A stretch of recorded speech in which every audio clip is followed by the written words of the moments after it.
Tell me one thing in your life that is great that came as a result of being comfortable. Most of us aren't defeated in one decisive battle. We are defeated one tiny, seemingly insignificant surrender at a time that chips away at who we should really be. It isn't that you wake up one day, decide, that's it, I'm going to be weak.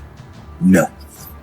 It is a slow, incremental process. It chips away at our will. It chips away at our discipline. Move out of your comfort zone.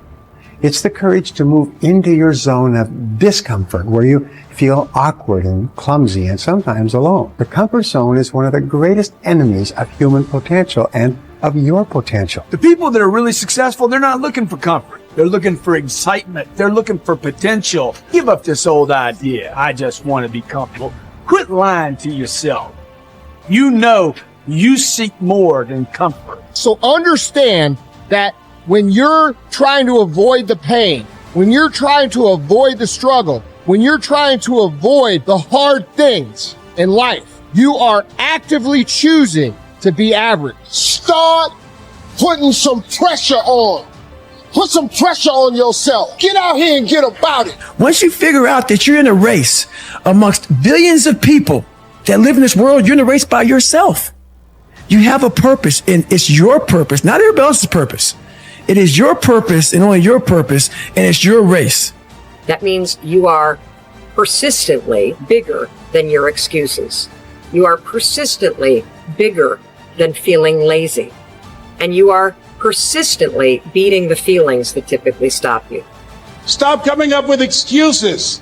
Don't give yourself permission to continue to live a small life. You can't fit a big dream into a small life. Give yourself permission to go for it, to test yourself, to challenge yourself, to live full. When the sun comes up, you've got all the books, you've got all the tapes, you've got all the access. Now it's time to hunt.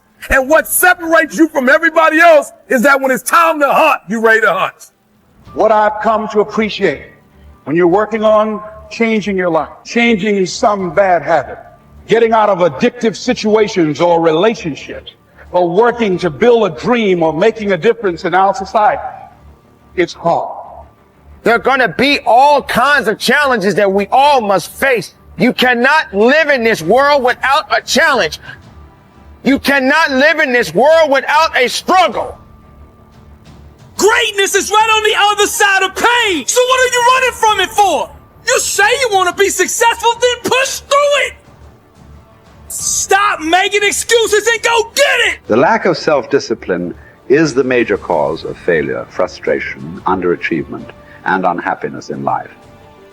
It causes us to make excuses and sell ourselves short. Perhaps the two biggest enemies of success, happiness, and personal fulfillment are first the path of least resistance and second, the expediency factor. The path of least resistance is what causes people to take the easy way in almost every situation. They seek shortcuts to everything. They arrive at work at the last minute and leave at the first opportunity. They look for rich, quick schemes and easy money. Over time, they develop the habit of always seeking an easier, faster way to get the things they want, rather than doing what is hard but necessary to achieve real success. The expediency factor, which is an extension of the law of least resistance, is even worse when leading people to failure and underachievement. This principle says people invariably seek the fastest and easiest way to get the things they want, right now, with little or no concern for the long-term consequences of their behavior. In other words, most people do what is expedient, what is fun and easy, rather than what is necessary for success. Every day, and every minute of every day, there is a battle going on inside of you between doing what is right, hard, and necessary, like the angel on one shoulder, or doing what is fun, easy, and of little or no value, like the devil on your other shoulder. Every minute of every day, you must fight and win this battle with the expediency factor and resist the pull of the path of least resistance, if you truly desire to become everything you are capable of becoming. And then when you see people take on more responsibility and decide that they're going to aim up and confront their suffering honestly and forthrightly, that their lives get better and the lives of people around them get better too. And so that's very strange as well, because it also means that the pathway to less suffering is through suffering, right? And that would be hopeful if the world was constituted that way. It's like, well, there's suffering. How do you make it worse? Run away. How do you make it better? Confront it. Yeah, but it's suffering. It's like, yeah, but it's there. There it is. It's right there. It's a precondition for existence or something like that. And it's like you have something important to do as well. And you confront it, and that's the pathway to transcending it.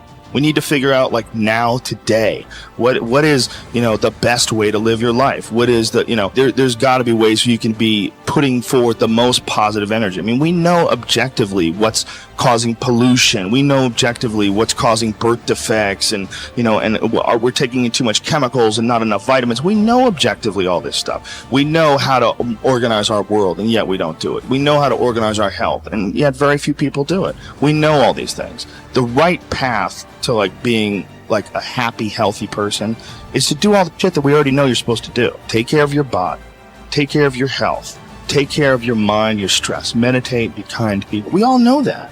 I mean, you ask anybody, they know how to get by and to be the most evolved version of you that you can be. I mean, it's not like a magical checklist. If you talk to people about it, you said, okay, here you got a person, you want to improve them. What are the things you're going to do to them? Okay, well, if I was a life coach, the first thing I would say is this guy's got to get on a diet that makes him healthy. I don't mean a diet just to lose weight. I mean just healthy foods in your body. Many, many vegetables. Start working out your body and get a better sense of how this machine feels when it's moving. It's flowing better. There's less tension in it. Your mind feels relaxed and you enjoy every single moment of the day better. Step 1. Everybody knows that step, right? What's step 2? Be cool to people. Be nice to as many people as you can. Smile at as many people as you can. Have them smile back at you. Tip well when you go to restaurants. Just do the most you can. Be as nice as you can and just still manage to not have people walk all over you. Just get through this life as nice as you can. The average human is capable of unbelievable improvement. That's the thing that's my superpower. I don't think I'm special. I just realized in looking at the science that humans actually are capable of this incredible amount of change. It is the strategy that our species took to be able to pass knowledge on through culture rather than having to have everything be instincts. And in having that layer where we can drink in the culture and read books and learn from other people. And, even now we're all learning from things that people thought thousands of years ago and wrote down. It's insane. It travels through to you, and all of that wisdom stored in culture, so that as your parents are teaching you things, they're actually encapsulating a ton of the wisdom that is endured, whether it's endured from religion or books or whatever. You're bathed in a culture that is giving you all of this incredible information. And so recognizing how powerful and potent that is incredibly meaningful. But you have to understand that you have to allow yourself to believe that you can learn from that culture in the same way that everybody else can. And that's what you're designed to do. Now, for me, that completely gave me the confidence, and I put confidence in air quotes because it's not like I believe something specific about myself. I just believed that the human animal is capable of this extraordinary change. And so now I just needed to point myself in that direction. Now, this is the key. Once I realized that I could get better at anything, it dawned on me that how I spend my time is a spiritual consideration. And I didn't want to die with potential that I failed to turn into skill set. That, to me, that speaks to me. How much of my potential can I actually turn into skill set and get good at this stuff and push and grow and improve? That to me is just this incredibly intoxicating loop. So, for me, the discipline, the confidence, all of that comes from recognizing the human animal. Nothing special about me. The human animal is capable of extraordinary change. I'm going to have to put time in the regime doing it, but I'm capable of getting this change. Therefore, I can do anything I set my mind to. Therefore, it really matters what I choose to spend my time on. Therefore, I want to put structure and discipline in my life so that I can move forward on things that excite me, that matter to me, because I really can have this big, crazy dream that I'm thinking of. So my discipline is really born of my desire to have that thing, coupled with my belief that I can actually get there.